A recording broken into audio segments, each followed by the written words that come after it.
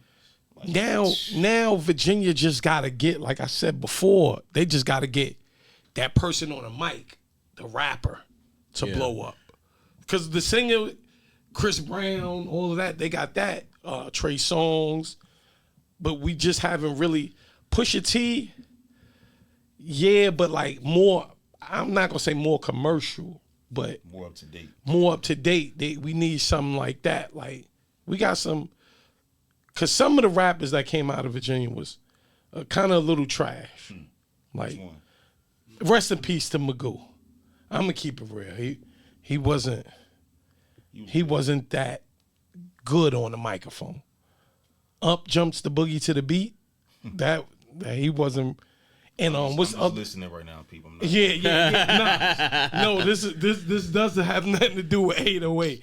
And what's dude named Famlay? He wasn't. Yeah, I know. Yeah, he wasn't really that inclined. But it was definitely dudes like Pusha T, Malice, and I've heard like underground guys out of Virginia that's nice. I just feel like the producers here, since we got the best production, it's definitely a producer state. Yeah, we need to just get behind some of the artists. So that's the question I had for you. Like anybody that's an aspiring producer, like what would you advise them on the best way to get their work out there and how to get just move around, connect. Like we are in a melting pot in itself, just as Roanoke, Virginia, a talent melting pot in itself. But then you got to understand, 3 hours down south, we in the John Lott territory where J. Cole grew up, Fayetteville territory. We all got that. 3 hours up north, we got everything that we was just talking about in Virginia. Like, so we right in the middle of two very popular areas. So it don't take nothing to just go one direction a weekend and get your shit out there. Like, And that's with anything. Like I was just telling Dover, the brother that make this all this hot shit right here, man. Y'all need to get in tune with this. You have to get your area where you from, let them love you later. Get everybody else to love you first, because then it's a turnkey operation. They gonna automatically love you, especially if they see Atlanta love you. Gotta get out your here. They gonna worship you. If they like you in Atlanta. Yeah. Every city you from, you gotta get out. You could be from New York, you gotta get out. Yeah, you gotta get out. That's a fact. You gotta get out. Like, now I'm about to revamp it to some anime shit, some Avatar shit. So Qatar, right? She's she's water bending, but she got to be kept secret because if the Fire Nation finds out they have a water bender down in the South, they're going to come and wipe that village out and going to kill her. So she has to stay hidden, keep her powers protected. But she's a fighter at heart, so she always practice in quiet, right? So when they found out that Aang showed up and the Fire Nation found out that Aang was there, the village got wiped out. You know, they attacked the village anyway. So Katara and Sokka had to leave with Aang to go help him out. Excuse me, my bad. So Katara's grandmother, she has a scroll of ancient techniques of water bending that she never showed Katara because she didn't want her to expand that because she wanted to keep her safe. But now that she figured out that she went out into the world, she had to give her that scroll secretly. So once she found out that scroll was in her bag, she thanked Aang until Aang was like, Aang, if I never left home, I would have never got this scroll to learn how to water bend and to become the master of water bending. It never would have happened if you never leave home. You gotta leave home. You gotta leave home. Nah, that's bars. Nah, that's bars right there.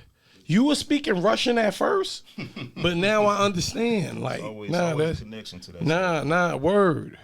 That's what I tell that to everybody. You can't just.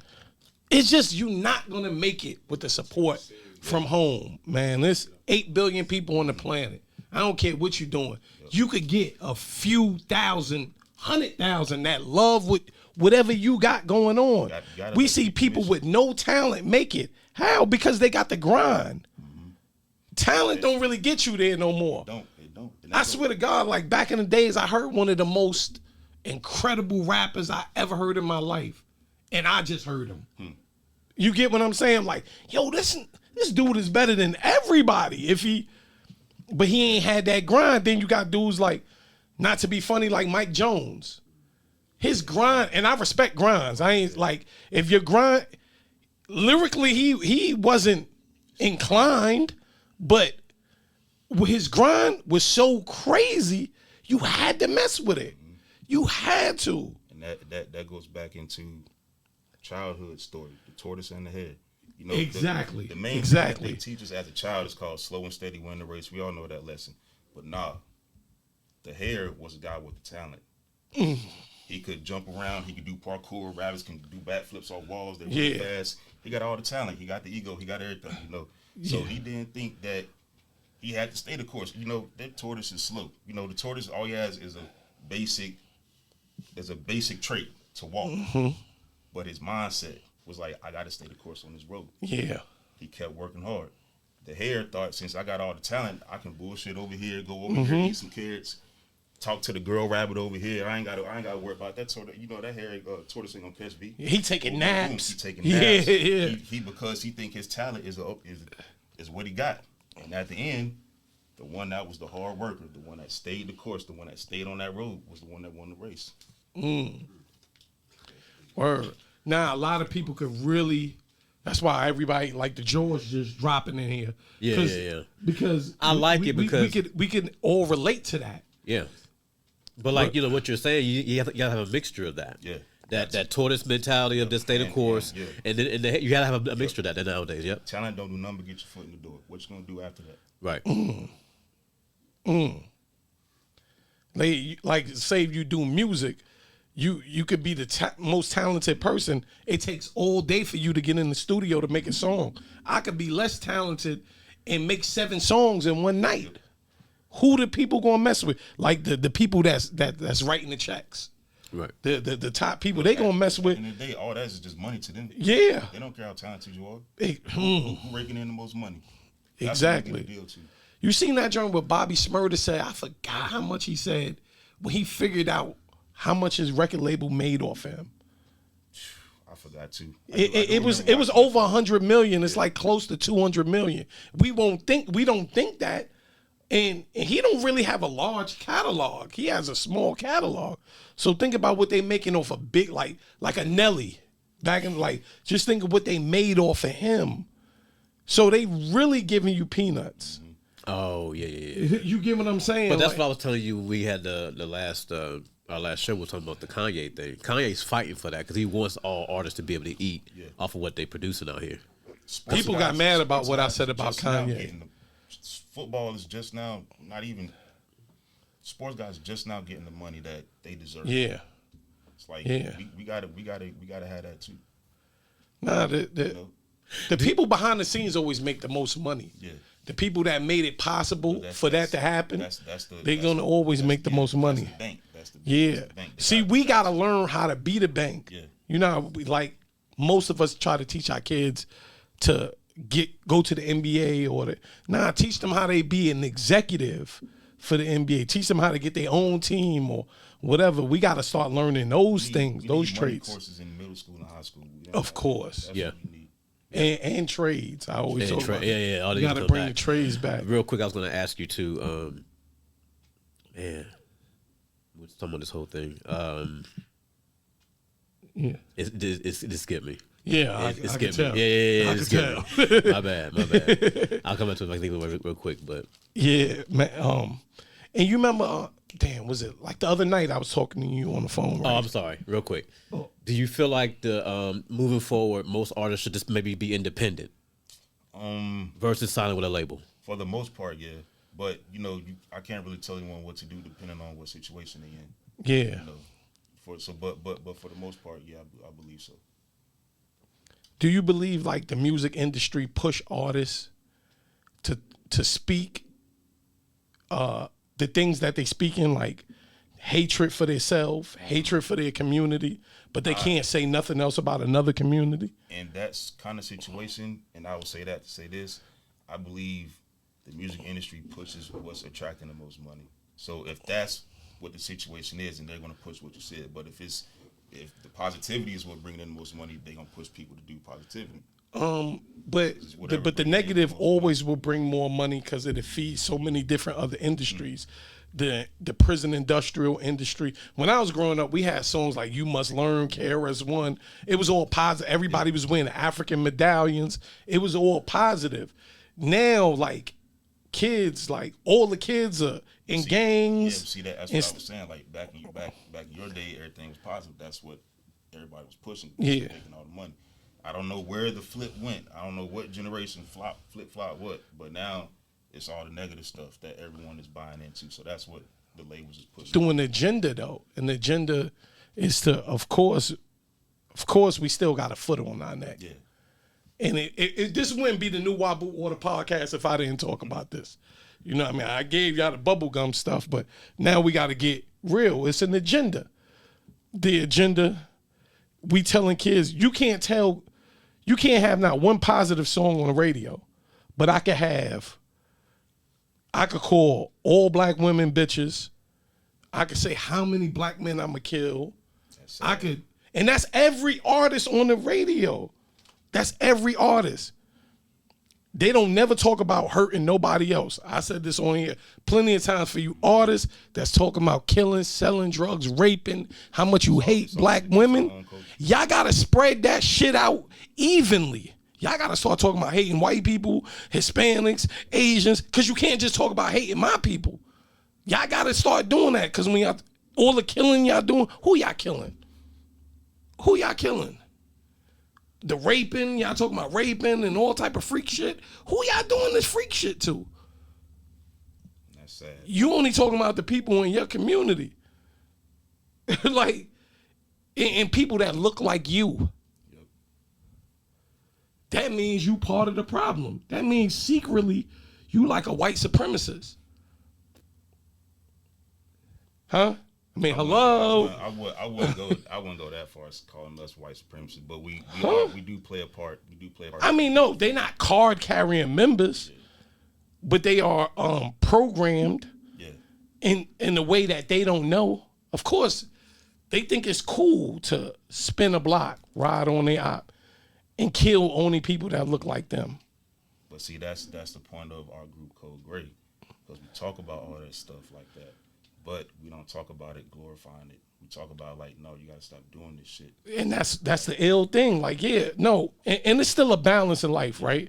I don't want to hear nothing, me personally, something just all positive. I helped the old lady across the street. I'm like, all right, I ain't really trying to hear all of that. But if you're gonna teach me the bad, you gotta teach me the good too, though. Yeah, teach you good as well. Like, you know, this what I did back in my day, and now I'm gonna teach you how to not do this, or yeah, I'm gonna teach you how to get out of it. Because anybody that lived like that will tell you That's not a way to live. Yeah. If not, then they lying to you. You know what I mean? That's why I say it's an agenda. If they teach every rapper walking around with a cup, come on, man. What's in that cup, man? Sunny Delight or some shit? What's in that cup? Like the red yeah. cup, the red joint. Or every rapper acting like they don't know how to talk. You're a rapper. You don't know how to talk. And I notice all the little kids do that now. Yeah. Like talk with the mush mouth. Oh, I swear, bro, we was out here. I mean, what was you doing? We was out here, bro. But what was you out here doing? I swear, bro. Like that's what they. Yo, am I lying? Am I lying? Like that's what all the kids do that. So apparently, talk with the mush mouth. You're not a fan of mumble rap. Nah, that shit is horrible.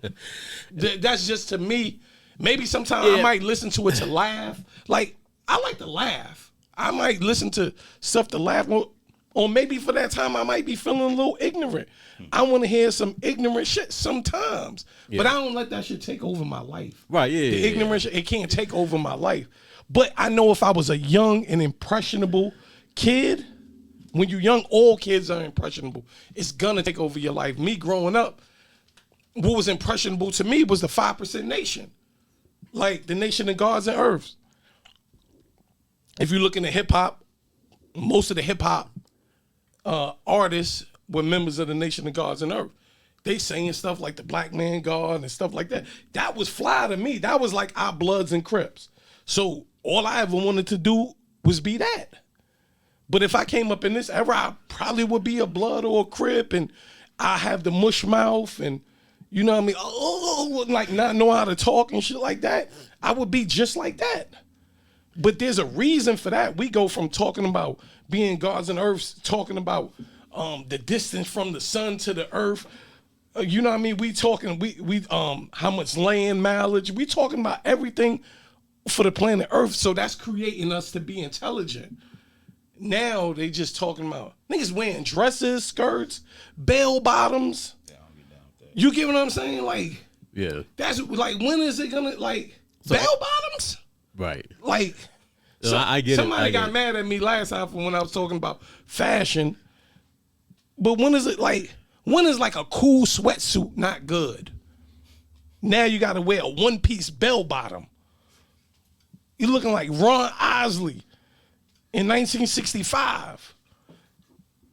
When is that became? They just turning back the clock, man. And I understand history definitely repeat itself. You wearing a blouse, and you talking about that swag. We got it. Hey man, they wore them type of outfits in the 15-20 with the wigs.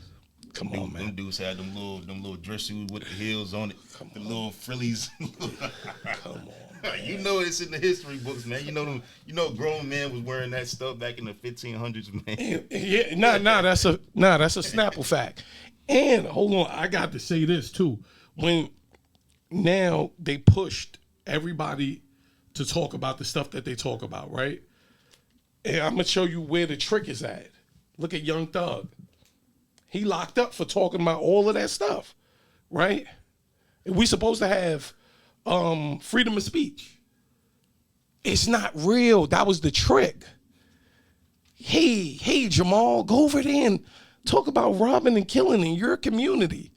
Don't talk about robbing and killing over the bridge. You can't even say Jew or Hebrew on the radio. You know that? Nah, you can't. You can't even say that. But you can say, I'm going to kill a nigga. Huh? That's what's sad, man. Like, Will it ever get to a point where do you feel like we'll be able to hear music, like what you want to do with Code Gray? yeah, definitely. Like, it's always a shift and change. Yeah. Culture. So yeah, Okay. yeah, definitely. Yeah. And that stuff is still popular. It's just Underground. Some of the biggest artists in the world, independent artists. Like I was telling you about, I can hear La Russell on your music. And LaRusse Right? is very positive. Very positive. He's a great art. Only thing he say nigga too much with all of them white people around. And have them screaming nigga, nigga, nigga this, nigga that. But I'm not hating. That's just what he do. But his music is very popular. Other underground artists, they tour all year, 200 shows, stuff like that. Where somebody popular, I don't know too much of the kid rappers, but I was listening the other day to some guy named Rob 49 or something like that. They might do like 20 shows a year because they're not trying to hear them overseas. That's just it is what it is. People like Talib Kweli still doing 240 shows a year. So that goes nowhere. They still can get a lot of money being positive, but you're just not going to never hear it on the radio. Even when Dirk tried to be positive, his shit sound horrible. That song he had with J. Cole. Oh, them verses was crazy, dog. No, J. Cole's was crazy. Nah, both of them was. You like Drake's joint? I ain't. Liked it, man. I think he was trying too hard though. I don't know. I don't. It was a good No, song. I applaud him for saying, it's just like he didn't know what he was doing. He ain't know what he was doing. Yeah, he was just used to talking about kill, kill, kill, kill. Now he talking positive stuff. He even started screaming, child support. He's like, come on, bro. I like that track, man. I like that track. I do. Who produced that joint? I do not know. The beat was fire though. Yeah. Word. You need to do a We Are the World. We are the world track and have all the local artists That would be crazy. rapping on that joint. That would. That's actually a great idea. For real, you think so? It is. That's a good idea. Yo. All right, let me quarterback that thing then. Isn't there a documentary with the Michael Jackson joint with that? I'm not the whole sure. thing. I think there is on Amazon, Yes. I believe. I'm gonna check that out, But no documentary about that. We Are the World. They kind of go behind the scenes of it and all that. Oh, word. Yeah, I believe I I think ain't it's know on that. Amazon. Yeah. Not Michael Jordan. I said Michael Jordan. Michael Jackson's the best ever. Yeah. Oh, yeah. We ain't getting no We ain't pushback getting- from we that ain't one, getting right? pushback. Yeah, he the best ever. Better than Prince too. We ain't getting no pushback. Okay. I wanted to see. What you saying? Oh. Yeah. Let me you got some shout outs to give, good brother? Man, I gave all my shout outs during the interview, but yeah. So, Oh, okay. Shout out you first and foremost, man, for actually doing what you're doing. Appreciate it. This is a great thing that we have, and appreciate you for having all the people that you have on here, man. It's just another outlet, especially for for one to just. It's really dope, man. It's really dope, and I pray that this joint gets grows and expands for you. Nah, it is. It's going to do that because what I'm gonna just keep doing is pushing. Yeah. Like we was talking about on that tortoise and hair joint. That's all I'm gonna keep doing, man. Yeah. Any aspiring artists that might want to listen to your work, maybe do something with you in collab. But what can they find your work? My Instagram, my Twitter, they're all the same. It's 808_Ray. I post everything on those two, and all my links to everything to those are in my bio. So it's not hard to find. It's not hard to find me. So. Man, but like I said, man, I appreciate you coming, good brother. You always show love to the podcast, man. And y'all know where y'all heard this first. New Wabu Order Podcast. Let's grow. Yes, sir.